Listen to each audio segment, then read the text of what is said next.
First of all, let me congratulate you on having such a eventful and good event here. It was very enlightening. Now let me put forward my question. Now we have seen some interesting debates, some very curious arguments in favor of a religion against another religion. What we're doing is a comparative study in religions. A very logical question. Our goal is not to continue compare religions or say one is better than the other. Our goal is a better society, a better life, a better world, a peaceful world with more compassion and harmony. What is the logical conclusion of this all? Are we saying that till everybody in the world is not Muslim, we are not going to have a continuum and equilibrium? Or till everybody is not going to be Christian, we are not, because unless everybody is one, this argument is going to continue. What is our goal? What are we heading to? Brother asked the question that we had good arguments, good debates. What is the ultimatum? Do you want to make everyone Muslims? Do you want to make everyone Christians? What is ultimate? Ultimate is to search for peace. Through the Creator Almighty God. The path? The path because there is only one path. One path is submitting your will to God. And that is only one path which we know what it is. Yes, submitting your will to God. Yeah, so there has to be only one conclusion. One conclusion, correct. Inna dina indallahil Islam. So the logical end to this is the entire world becomes a Muslim. Not logical end to it. The thing is there that if those who get the truth, those who Allah gives hidayah, they'll become Muslim. Our job is to deliver the message. The Quran mentions in Surah Ghashiyah, chapter number 88, verse number 21, 22, Allah says to the messenger, فَذَكِّرْ إِنَّمَا أَنْتَ مُذَكِّرْ. Your job is to deliver the message. Changing hearts, you are not the manager of affairs. Lasta alayhi bi musaitir, you are not the manager of affairs. I agree. It is Almighty God. So what are we doing? We are delivering the message. I agree. Changing hearts in the hands of Allah subhanahu wa ta'ala, not in our hand. I agree. What we are doing, are we getting peace or not? The thing to be noted is, when people say this is the best religion, and if someone else says this is the best, there is comparative study. And logically we can find which is the best. But we cannot continue to compare till the end of the world. There has Not to be till the end of the world, till the end of my life. Till the end of your life. We are here to deliver the message. It is nothing about conversion.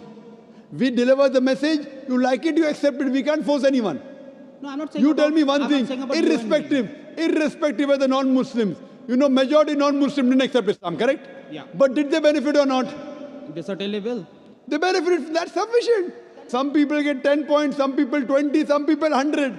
I agree. Maybe 7, 8 people got 100 points benefit. Mr. Other Zakir, people got 10 points. I am satisfied even if you get 1 point benefit. Mr. Whether Zakir, did you benefit or not from this lecture? I did. I certainly Finished. You benefited, I am happy. I'm happy. I am not asking you to accept Islam. No. If you benefited, I am happy. You benefit, I benefit. I benefited. Finished. I thank you a lot. I mean, that was, and especially this open forum question answer session was very enlightening. It basically And very few people allow such open question answer. Exactly. Have you seen any Christian? Brother, Never. you're a Christian, correct? I'm not a Christian. So what are you? I'm a Brahmin. Brahmin. Have you seen any Hindu in India having such live open sessions? No. I mean, I watched your debate with Ravi Shankar and I saw how it happened. I know. And what happened to him? And what happened to him. And I also know Pope Benedict refused to talk with you on that Quran issue. Now, thank you. Now, what I mean to say is that we are not saying that people should convert to our religion or your. We're not saying that. We are open people. We are people on a much higher intellectual level. What I'm saying is that how is the world going to be for generations to come? What should we pray? It's not what should we do. See, what we do is in our... What we should pray? We should pray to Almighty God. What we should do? We should follow His commandments. We should try to find out the truth. And whichever level, you may find 10%, somebody 20%, we have to give the message. So our duty is to continue giving the message without thinking what the result is going to be. Not without thinking. We are giving the message. And we want the people to follow the true message. Whether they accept or not, I'm not bothered. I cannot force anyone. I cannot compel anyone. Fine? Yep. But while giving the message, some people are convinced 10%, some 20%, some 100%. Whatever it is, if I make a difference, I'm happy. Some people may not like it also. That see, Zakir is quoting, they may not like it. So I'm trying my level best to speak the truth and deliver the message. Am I talking about killing anyone here? No. Am I talking about torturing anyone? No. So if I'm talking about humanity based on our Creator Almighty God, then what's the problem? Mr. Zakir, I understand. Have I told that you should kill the Hindus? No. Have I told you should kill the Christians? I understand your point. If someone in comparative religion tries to bring animosity, that is wrong. Talking about violence, that is wrong. Another religion, that is wrong. But we are not doing it. And Very good. Yes. And let us not talk about people who are doing it. Let us talk about people like you and me, who are not doing all that. Very good. Who are only benefiting people by telling them the truth, not forcing them to believe into anything, right? Me and you together. Very good. But if that continues, the division remains. There's no division. What is the division? The division. Brother, I love you, brother. I love you too. But finish. So where's the division? No, I love all of you. The Christians will still keep preaching. The Judaism will still keep preaching. Let them preach. Keep preaching. But there is division still, isn't it? Brother, what do you have to realize? I want to see a world with complete compassion and humanity without no divisions. So do you think there's no compassion in me? There's a lot of compassion in you. Do you think there's no humanity in me? A lot of it. So why are you looking at me from the other side? No, I'm not looking at you. I'm asking you a question. I'm not looking at you. I'm looking at Pope Benedict, who refused to talk to you. So tell Pope Benedict, tell that to Pope Benedict, I am Dr. Zakir Naik, just a student of Islam and comparative religion. I have come here to spread the truth, and I'll continue to spread the truth because that's my message. Because Allah says in the Quran in Surah Fussilat chapter 41 verse number 33, وَمَنْ أَحْسَنُ قَوْلًا مِمَّنْ دَعَا إِلَى اللَّهِ وَعَمِلَ صَالِحًا قَالَ إِنَّنِي مِنَ الْمُسْلِمِينَ. Who is better in speech than one who invites to the way of thy Lord, works righteousness, says a Muslim. That's the reason I changed from a doctor of body to a doctor of a soul. Islam is a religion of peace and freedom of thought and freedom of speech. So why in the Quran does it say that if a Muslim who is born a Muslim should be punished by death if he chooses not to follow the religion anymore? Sister, you said the Quran says that a person who's born as a Muslim and he changes his religion, he should put to death. Sister, I don't know of any verse in the Quran. You point out in the Quran, there's no such verse in the Quran talking about that a person who is a Muslim and then who changes his faith, he should be put to death. But there are certain rulings. But if you go back to the history, the seerah of the Prophet, Muhammad Sallallahu Alaihi Wasallam, we know that when the Prophet went to Medina, there was one Sahaba who came and said that when the Prophet said, go and kill these kafirs, they're causing problems, they are the enemies. So one of the Sahaba said that please forgive my brother. And the Prophet didn't kill him. And later on that person accepted Islam. So it's not a general rule that any person who's a Muslim who becomes a murtad, he has to be put to death. The ruling is if a person who is a Muslim, who becomes a murtad, who changes his faith and propagates against the religion of Islam, then the penalty is death. And this is in most of the countries. For example, if in the country of India, there's a citizen of India who shares the secret prints of the Indian army with the enemy, the Indian law will say he should be put to death or life imprisonment. This is the same law in America, same in UK for apostasy. The same law that is there that if you sell some secret of the country, either death penalty or life imprisonment. So in Islam, it is not a normal ruling that a person who is a Muslim, when he becomes a non-Muslim, he should be put to death. Only if he propagates against Islam and conspires against Islam, then is the ruling of death, sister. Hope that answers the question, sister. Thank you so much. Yes, you did. My name's Tanya. I work for Cisco. I'm not here to disagree with anything, but I've always had a lot of people, especially Muslims, well, not a lot of people, just Muslims, always telling me, because you're a Catholic, you're going to go to Jahannam, but we're Muslims, you need to convert and you will go to heaven. According to me, I'm a good Catholic. I try to be a good Catholic. I don't intentionally commit sin. But does that mean because I'm a Catholic, I'm going to go to hell, and if I'm a Muslim, I'm going to go to heaven? Sister asked a question that many of her Muslim friends say, because she's a Catholic, because she's a Christian, she will go to hell. That is it true that because she's a Christian, you will go to hell? Sister, according to me, if you're a true Christian, if you truly follow the teachings of Jesus Christ, peace be upon him, inshallah you shall go to Jannah. Okay. But if you truly follow the teachings of Jesus Christ, peace be upon him, Jesus Christ, peace be upon him, said, seek ye the truth and the truth shall free you. Correct? Now, what you are following, I don't know. Are you following your church or are you following Jesus Christ, peace be upon him? If you are following your church, the chances of going to Jahannam is very high. If you are following Jesus Christ, peace be upon him, inshallah, you shall go to Jannah. Now, if you read the Bible, there are sayings of Jesus Christ, peace be upon him. I don't know how much you are well versed with the Bible. Now, all the sayings of Jesus Christ, peace be upon him, are in red letter. Are in red letter. Yeah. Sister, do you believe Jesus to be God? Well, I'm a bit confused about that, so I'm not going to get into that. No, I'm asking yes or no. Well, confused God. No, it's not confusion, but I don't want to answer something I don't know. And it's not funny. I'm not saying you know or not. Sister, I'm not saying you know or not. What do you believe I'm asking? No, I do believe he's God. Yes, yes, I that's do. it. I'm not saying what you know. You may not be able to prove it. Yeah, fine. I do. Sister, I'll tell you one thing. Islam is the only non-Christian faith which makes it an article of faith to believe in Jesus Christ, peace be upon him. No Muslim is a Muslim if he does not believe in Jesus Christ, peace be upon him. We believe that he was one of the mightiest messengers of God. We believe that he was born miraculously without any intervention. We believe that he was the Messiah, translated Christ. Yes. We believe that he gave life to the dead with God's permission. We believe that he healed those born blind lepers with God's permission. The Christians and the Muslims, they are going together.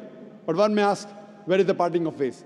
The parting of ways is, sister, that most of the Christians, almost all, they believe that Jesus Christ, peace be upon him, is Almighty God. They believed he claimed divinity. In fact, if you read the Bible, there is not a single unequivocal statement.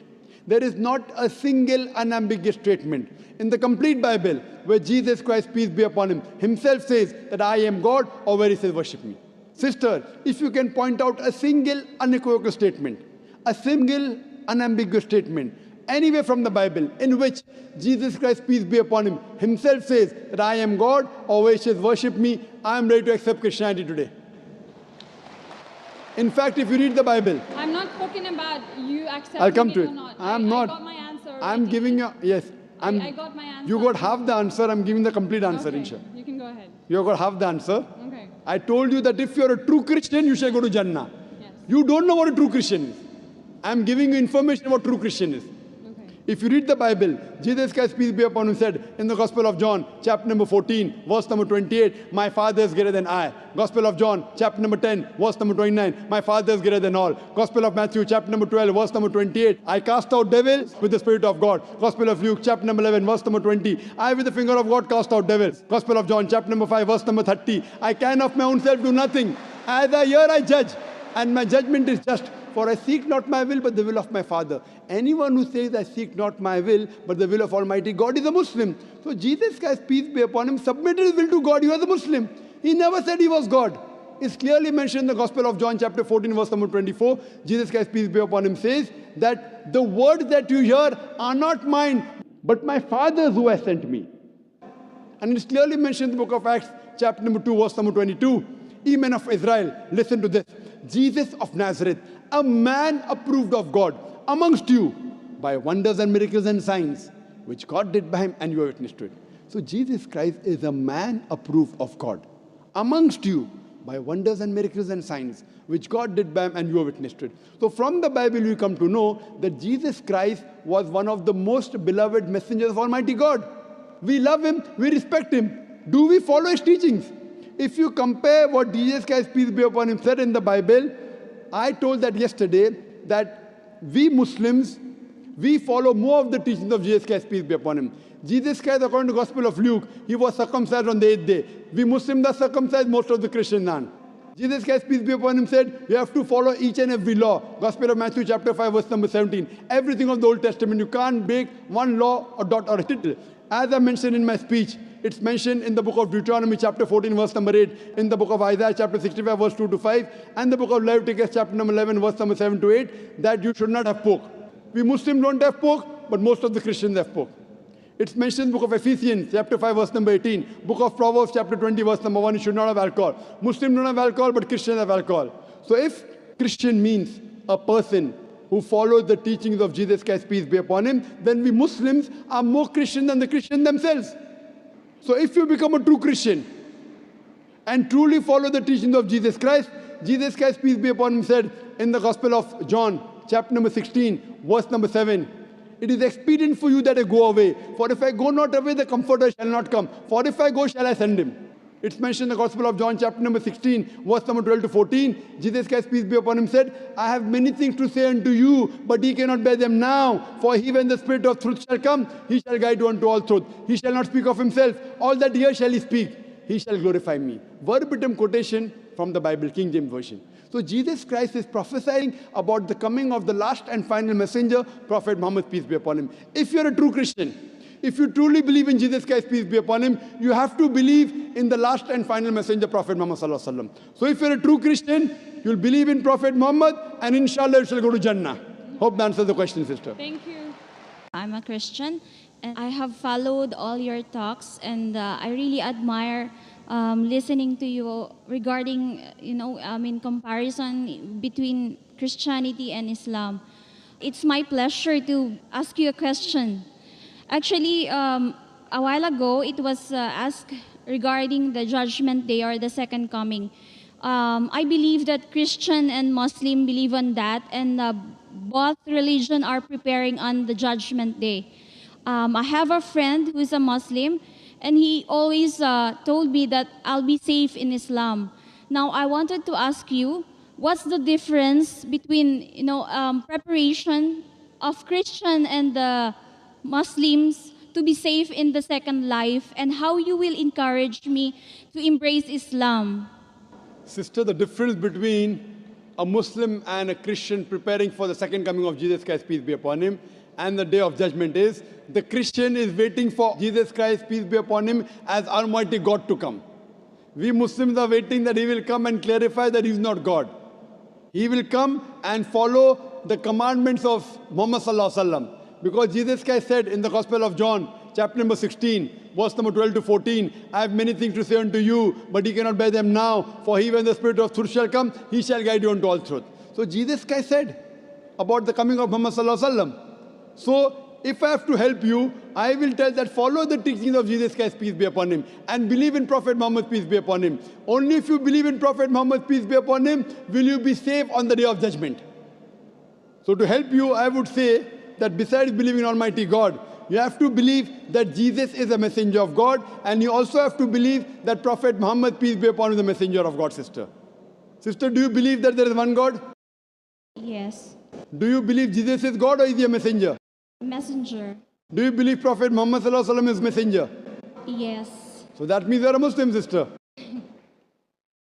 Would you like to say it in Arabic? Yes. I'll just repeat the kalma in Arabic and you can repeat it. Ashhadu. Ashhadu. Ashhadu. Allah. Allah. Ilaha. Ilaha. Illallah. Illallah. Wa ashhadu. Wa ashhadu. Anna. Anna. Muhammadan. Muhammadan. Abduhu. Abdu. Wa rasuluhu. Wa rasul. I bear witness. I bear witness. I Bear witness bear witness that that there is no God there is no God but Allah, but Allah, and I bear witness and I bear witness that that Prophet Muhammad Prophet Muhammad is is his messenger his messenger and servant of God. And servant of God. and servant of God. MashaAllah. Jazakallah, sister. May Allah reward you. May Allah accept your efforts. And inshallah, I pray to Allah subhanahu wa ta'ala that may He save you from the hellfire.